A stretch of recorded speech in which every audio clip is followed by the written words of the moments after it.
Blackstone Audio presents Komarr by Lois Mcmaster Bujold.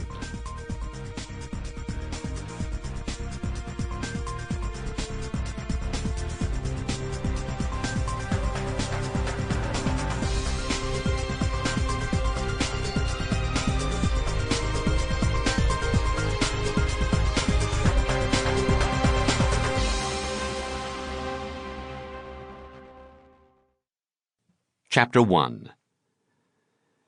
The last gleaming sliver of Komarr's true sun melted out of sight beyond the low hills on the western horizon. Lagging behind it in the vault of the heavens, the reflected fire of the solar mirror sprang out in brilliant contrast to the darkening purple-tinged blue.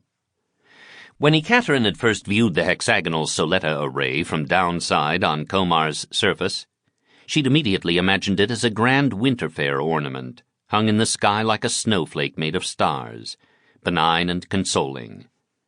She leaned now on her balcony overlooking Seraphosodome's Central City Park and gravely studied the lopsided spray of light through the glassy arc overhead.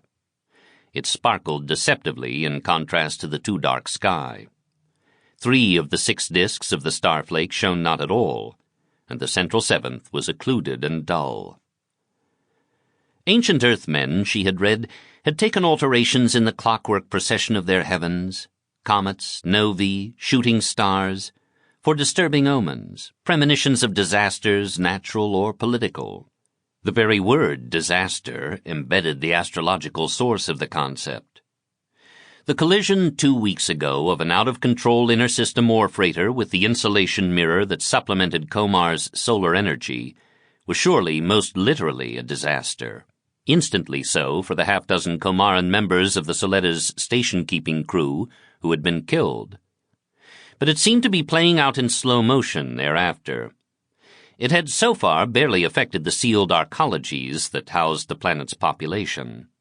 Below her, in the park, a crew of workers was arranging supplemental lighting on high girders.